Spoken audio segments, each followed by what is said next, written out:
Hello dears, welcome back. ഇന്നത്തെ വീഡിയോയിലേക്ക് എല്ലാവർക്കും സ്വാഗതം. ഇന്നത്തെ വീഡിയോയിൽ നമ്മൾ ഡിസ്കസ് ചെയ്യാൻ പോകുന്നത് നമ്മൾക്ക് ഈ വർക്ക് ഫ്രം ഹോം എന്ന് പറയുന്ന ഒരു കോൺസെപ്റ്റിന് പാരൻസിന് വലിയ ബുദ്ധിമുട്ടൊന്നും ഇല്ലാതെ നമ്മൾക്ക് അതൊരു ഈസി ആയിട്ട് മാനേജ് ചെയ്യാൻ പറ്റുന്ന രീതിയിൽ ചെയ്യാനുള്ള കുറച്ച് ടിപ്സ് ആൻഡ് ട്രിക്സ് ഒക്കെയാണ്. ഇപ്പോഴത്തെ ഒരു സിറ്റുവേഷനിൽ ഒരുപാട് ഓപ്പർച്യൂണിറ്റീസ് ഉണ്ട് വർക്ക് ഫ്രം ഹോം ചെയ്യാനായിട്ടുള്ള.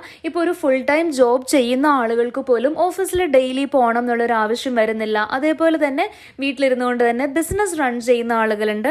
അപ്പോൾ നമ്മൾക്ക് ഈ ഒരു വർക്ക് ഫ്രം ഹോം സെറ്റപ്പിന് വേണ്ടിയിട്ട് കുറച്ച് കാര്യങ്ങളൊക്കെ ചെയ്തു വെക്കേണ്ടതായിട്ടുണ്ട്. അതിലൊരു ഫസ്റ്റ് കാര്യം എന്ന് പറഞ്ഞാൽ നമ്മളെ തന്നെ മനസ്സിലാക്കേണ്ട ഒരു ആവശ്യം എന്ന് പറയുന്നത് വർക്ക് ഫ്രം ഹോം എന്നതിനകത്ത് നമ്മൾ വീട്ടിലിരുന്ന് വർക്ക് ചെയ്യുന്നു എന്ന് മാത്രമേ ഉള്ളൂ. പക്ഷേ എങ്കിൽ നമ്മൾ നമ്മുടെ പേഴ്സണൽ ലൈഫും അതേപോലെ തന്നെ ഒരു കരിയർ റിലേറ്റഡ് ആയിട്ടുള്ള ഒരു വർക്കും കൂടി മിക്സ് ചെയ്യാതിരിക്കാനായിട്ട് ശ്രമിക്കുക എന്നുള്ളതാണ്. ഇനി ചെയ്യാനുള്ള ഒരു കാര്യം എന്ന് പറഞ്ഞാൽ നമ്മൾ വർക്ക് ചെയ്യാൻ വേണ്ടിയിട്ട് തിരഞ്ഞെടുക്കുന്ന ഒരു സ്ഥലം എന്ന് പറയുന്നത് ബെഡ്റൂം ആവാതിരിക്കാൻ ശ്രമിക്കുന്നതായിരിക്കും നല്ലത്. ബെഡ്റൂമിൽ ഈ ബെഡ് ഇങ്ങനെ കാണുമ്പോഴത്തേക്കിനും നമുക്കൊന്ന് പോയി റെസ്റ്റ് എടുക്കാനും ബെഡിലിരുന്ന് വർക്ക് ചെയ്യാനും ഒക്കെ ഉള്ളൊരു ടെൻഡൻസി കൂടുതലാണ്. ഒരു ഹോളിലോ നമ്മളുടെ ഏതെങ്കിലും ഒരു വിസിറ്റിംഗ് ഏരിയയിലാണെങ്കിലും ഒരു ചെറിയ സ്പേസ് ഒന്ന് സെറ്റ് ചെയ്തെടുക്കാൻ പറ്റുവാണെങ്കിൽ അതായിരിക്കും നല്ലത്. ഇനി നമ്മൾ അങ്ങനെ ക്രിയേറ്റ് ചെയ്തിട്ടുള്ള ഒരു വർക്ക് സ്പേസിൽ നമുക്ക് അത്യാവശ്യമുള്ള സാധനങ്ങൾ നമ്മൾ വർക്ക് ചെയ്യുന്ന സമയത്ത് ഉപയോഗിക്കാൻ വേണ്ടിയിട്ടുള്ള പെൻ, പെൻസിൽ, അതേപോലെ തന്നെ സ്പെക്സ്, നോട്ട് പാഡ്, അങ്ങനെയുള്ള സംഭവങ്ങളൊക്കെ മാത്രം നമ്മൾക്ക് ഈ ഒരു സ്പേസിൽ വെക്കാം. ഇവിടെ ഞാൻ ഫസ്റ്റ് ഡ്രോവറിലായിട്ട് അത്യാവശ്യമുള്ള സ്റ്റേഷനറീസ് വെച്ചിട്ടുണ്ട്, ചെറിയ പോസ്റ്റ്-ഇറ്റ് ഉണ്ട്. അപ്പോൾ എൻ്റെ ഒരു ചെറിയ സെറ്റപ്പ് ഇങ്ങനെയാണ് വരുന്നത്. ഇപ്പം ഞാൻ വീട്ടിൽ തന്നെയുള്ള സമയത്ത്, വീട്ടിലിരുന്ന് വർക്ക് ചെയ്യുന്ന ഒരു സമയത്ത് ഈ ഒരു സ്പേസ് ആയിരിക്കും കൂടുതലായിട്ടും ഉപയോഗിക്കാനായിട്ട് ശ്രമിക്കുന്നത്. എനിക്ക് വർക്ക് ചെയ്യുന്ന സമയത്താണെങ്കിലും അല്ലെങ്കിൽ ഇപ്പോൾ എന്തെങ്കിലും റീഡ് ചെയ്യുമ്പോഴാണെങ്കിലും ജേർണലിങ്ങിനാണെങ്കിലും ഒക്കെ തന്നെ കുറച്ചൊരു പ്രൈവസി ഞാൻ ആഗ്രഹിക്കുന്നുണ്ട്. എനിക്ക് തോന്നുന്നു എല്ലാവർക്കും അങ്ങനെ തന്നെ ആയിരിക്കുമല്ലോ. ഇനി റെഗുലർ ആയിട്ട് വർക്ക് ഫ്രം ഹോം ചെയ്യുന്ന ആളുകളുണ്ടാവും ഇല്ലേ, ഡെയിലി, അതായത് അവർക്ക് ഓഫീസിൽ പോവേണ്ട ഒരു ആവശ്യമേ വരാറില്ല. ചിലപ്പോൾ മന്ത്ലി വൺസ് ആയിരിക്കും പോകുന്നത്. ഇതല്ലാന്നുണ്ടെങ്കിൽ ചെറിയ രീതിയിൽ ബിസിനസ് ഒക്കെ റൺ ചെയ്യുന്നവരുണ്ടാവും. അങ്ങനെയുള്ളവർക്കാണെങ്കിൽ വളരെ ഇമ്പോർട്ടൻ്റ് ആയിട്ടുള്ള കാര്യം എന്ന് പറഞ്ഞാൽ നമ്മൾ വീട്ടിൽ തന്നെ ഇടുന്ന ക്ലോത്ത്സും അതേപോലെ തന്നെ പജാമാസും ഒക്കെ ഇട്ടിട്ട് തന്നെ നമ്മൾ നേരെ വന്നിട്ട് ഈ ഒരു ഡെസ്ക് സ്പേസിലേക്ക് ഇരിക്കുമ്പോഴത്തേക്കിനും നമ്മളുടെ ഒരു വർക്ക് മോഡ് നമ്മളുടെ ബ്രെയിനും അത്രയ്ക്ക് അങ്ങോട്ട് മനസ്സിലായിക്കൊള്ളണം എന്നില്ല. നമ്മളെ തന്നെ ഒന്ന് പ്രോപ്പറായിട്ട് ഒന്ന് ക്യാരി ചെയ്തിട്ട് ഈ ഒരു സ്പേസിലേക്ക് വന്നിരുന്നാൽ നമ്മളുടെ പ്രൊഡക്ടിവിറ്റി ലെവൽ കൂടും എന്നുള്ള കാര്യത്തിൽ സംശയമേ ഇല്ല. ഇനി കുറേ ദിവസം ഇങ്ങനെയൊക്കെ ചെയ്ത് നോക്കിയിട്ടും ഒരു സമയം കഴിയുമ്പം നിങ്ങൾ വിചാരിക്കുന്ന രീതിയിൽ വർക്കൊന്നും കംപ്ലീറ്റ് ആവുന്നില്ല എന്നൊക്കെ ഒരു തോന്നൽ വരുവാണെങ്കിൽ ട്രൈ ചെയ്ത് നോക്കാനുള്ള ഒരു കാര്യം എന്ന് പറഞ്ഞാൽ നമ്മൾ എപ്പോഴും ഇരിക്കുന്ന ആ ഒരു സ്പേസിൽ നിന്ന് കുറച്ചൊന്ന് മാറിയിരുന്ന് നോക്കാം. വേറൊരു സ്ഥലത്ത് ഒരു ടെമ്പററി ആയിട്ട് നമുക്കൊരു സെറ്റപ്പ് ഉണ്ടാക്കിയിട്ട് അവിടെ ഇരുന്ന് 1-2 ദിവസം വർക്ക് ചെയ്ത് നോക്കാം. അപ്പോൾ നിങ്ങൾക്ക് എന്തായാലും ആ ഒരു പ്രൊഡക്ടിവിറ്റി ലെവലിൽ വ്യത്യാസം വരുന്നത് അറിയാനായിട്ട് സാധിക്കും.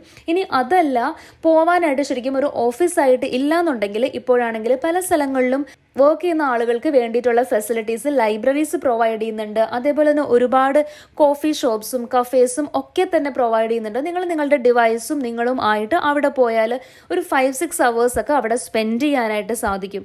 അത് നിങ്ങൾക്ക് വീട്ടിലിരുന്നുള്ള ഈ ഒരുപാട് ദിവസങ്ങൾ കണ്ടിന്യൂസ് ആയിട്ട് ഇരുന്ന് കഴിയുമ്പോഴത്തേക്കിനും ഒരു പക്ഷേ കൂടുതലായിട്ട് ആളുകളെ കാണുന്നില്ല എന്നൊക്കെയുള്ളൊരു ഫീല് വരുവാണെങ്കിൽ അങ്ങനെയൊന്ന് മാറ്റി ചെയ്യാവുന്നതാണ്. അടുത്തൊരു കാര്യം എന്ന് പറയുന്നത് വളരെ ഇമ്പോർട്ടൻ്റ് ആയിട്ടുള്ള കാര്യമാണ്. ഇപ്പോൾ നിങ്ങൾ വർക്ക് ഫ്രം ഹോം ചെയ്യുന്ന ഒരാളാണെങ്കിൽ അതിൽ കുറച്ച് പേരെങ്കിലും സഫർ ചെയ്യുന്ന ഒരു കാര്യമായിരിക്കും നമ്മളുടെ ഫാമിലിയിലുള്ള ആളുകൾക്ക് എന്താണ് ചെയ്യുന്നതെന്നോ അല്ലെങ്കിൽ ഈ ഒരു ടൈമിൻ്റെ ഇമ്പോർട്ടൻസ് എന്താണെന്നോ മനസ്സിലാവാത്തൊരു സാഹചര്യം വരും. അതായത് വീട്ടിലുള്ള ആളുകൾ മനസ്സിലാക്കേണ്ട ഒരു കാര്യം എന്ന് പറഞ്ഞാൽ ഈ വീട്ടിലിരുന്നിട്ടാണെങ്കിലും വർക്ക് ചെയ്യുന്ന ആൾക്കാർ അവർ വർക്ക് തന്നെയാണ് ചെയ്യുന്നത്. അപ്പോൾ അവരെല്ലായ്പ്പോഴും അവൈലബിൾ ആയിരിക്കത്തില്ല, എല്ലായ്പ്പോഴും ഫ്രീ ആയിരിക്കത്തില്ല.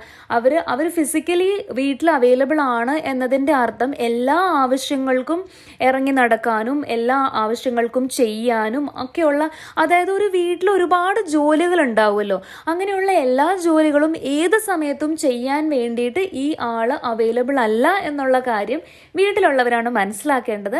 ഇനി അഥവാ നിങ്ങൾക്കിത് മനസ്സിലാവുന്നില്ല, അതായത് അവർക്ക് വീട്ടിലുള്ള ആളുകൾക്ക് ഇത് മനസ്സിലാവുന്നില്ല എന്നുണ്ടെങ്കിൽ അവരുടെ അടുത്ത് പറഞ്ഞ് മനസ്സിലാക്കാൻ വേണ്ടിയിട്ട് കുറച്ച് സമയം ആദ്യം തന്നെ സ്പെൻഡ് ചെയ്യുന്നത് നല്ലതായിരിക്കും.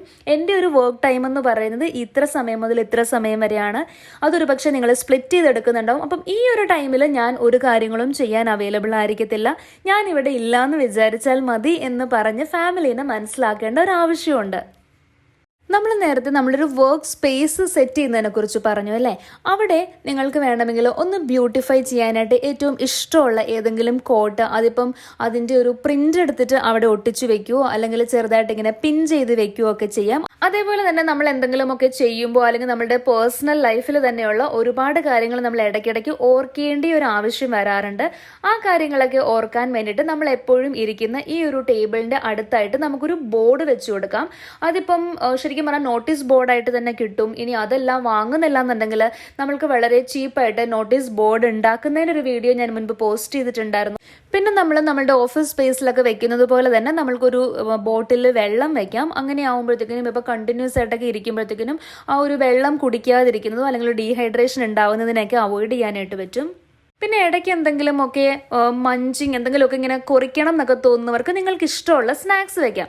കാരണം നമ്മൾ ഈ ഇരിക്കുന്ന സ്ഥലത്ത് നിന്ന് എഴുന്നേറ്റ് നമ്മൾ കിച്ചണിൽ പോയിട്ട് എന്തെങ്കിലുമൊക്കെ കഴിക്കാൻ വേണ്ടി എടുക്കാൻ ആലോചിക്കുമ്പോഴായിരിക്കും പല പണികളും പല കാര്യങ്ങളും ഒക്കെ ഓർമ്മയിൽ വരും. അങ്ങനെ നമ്മൾ കുറേ സമയം അവിടെ പോകും, നമ്മൾ അതൊക്കെ ചെയ്തുകൊണ്ട് നിൽക്കും. പിന്നെ നമ്മൾ ഈ ഒരു സ്നാക്സിലായിരിക്കത്തില്ല ചിലപ്പോൾ നിർത്തുന്നത്, കൂടുതലായിട്ട് ഫുഡ് കഴിക്കാനുള്ള ചാൻസ് ഉണ്ട്. നമ്മൾ വീട്ടിലിരുന്ന് തന്നെ വർക്ക് ചെയ്യുമ്പോൾ നമുക്ക് ഫുഡൊക്കെ അവൈലബിൾ ആണല്ലോ കിച്ചണിൽ തന്നെ. അപ്പോൾ അത് അവോയ്ഡ് ചെയ്യാൻ വേണ്ടിയിട്ട് പെട്ടെന്ന് ഇങ്ങനെ എന്തെങ്കിലുമൊക്കെ ഒന്ന് കുറയ്ക്കാൻ തോന്നുമ്പോഴത്തേക്കിനും എടുക്കാൻ പറ്റുന്ന ഇഷ്ടമുള്ള എന്തെങ്കിലും ഒരു സ്നാക്ക് ചെറിയൊരു ബോട്ടിലോ ചെറിയൊരു ഡബ്ബയിലൊക്കെ ആക്കിയിട്ട് സൈഡിൽ വെക്കാം. അടുത്തൊരു കാര്യം എന്ന് പറഞ്ഞാൽ ഒരുപാട് വലിയ ആവശ്യങ്ങളൊന്നും ഇല്ലെങ്കിൽ നമ്മുടെ സ്കെഡ്യൂൾ അധികം ചേഞ്ച് ആക്കാതിരിക്കുക. ഇപ്പോൾ കുറേ ആളുകൾ ആ ഒരു ഓഫീസ് ടൈമിൽ തന്നെ വർക്ക് ചെയ്യുന്നവരുണ്ടാവും. അങ്ങനെയാണെങ്കിൽ നിങ്ങളുടെ ആ ഒരു സ്കെഡ്യൂൾ അങ്ങനെ തന്നെ കംപ്ലീറ്റ് ചെയ്തുകൊണ്ട് പോവുക. അതല്ലാതെ ഒരു ദിവസം ഒരുപാട് ഏർലി മോർണിംഗ് എഴുന്നേറ്റ് വർക്ക് ചെയ്യുന്നു, ഒരു ദിവസം ഒരുപാട് നൈറ്റിൽ ചെയ്യുന്നു, ഒരു ദിവസം ഉച്ച കഴിഞ്ഞ് ചെയ്യുന്നു. അങ്ങനെ ആകുമ്പോഴത്തേക്കിനും ആ ഒരു പാറ്റേൺ കറക്റ്റായിട്ട് പോവാതെ വരുമ്പം നമ്മൾക്ക് ഒരു വർക്കും തീരാത്തതുപോലെ തോന്നും.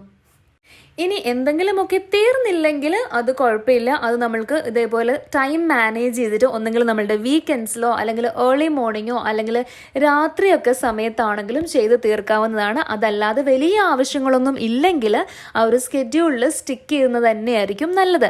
അപ്പോൾ ഇതൊക്കെയാണ് ഒരു വർക്ക് ഫ്രം ഹോം ചെയ്യുന്ന പാരൻറ്റിന് ശ്രദ്ധിക്കാനുള്ള കുറച്ച് ടിപ്സ് ആൻഡ് ട്രിക്സ്. അപ്പോൾ നിങ്ങൾക്ക് ഈ ഒരു വീഡിയോ ഹെൽപ്ഫുൾ ആകും എന്ന് വിശ്വസിക്കുന്നു. ഇനി നിങ്ങൾക്ക് അറിയാവുന്ന ആരെങ്കിലുമൊക്കെ വർക്ക് ഫ്രം ഹോം ചെയ്യുന്നുണ്ടെങ്കിൽ അവർക്ക് ഈ വീഡിയോ ഷെയർ ചെയ്ത് കൊടുക്കാം. നിങ്ങളുടെ അഭിപ്രായം എൻ്റെ അടുത്ത് എന്തായാലും കമൻറ്റ് ചെയ്ത് അറിയിക്കുക. മറ്റൊരു വീഡിയോ ആയിട്ട് നമുക്ക് ഉടനെ തന്നെ കാണാം. അതുവരേക്കും take care and stay safe.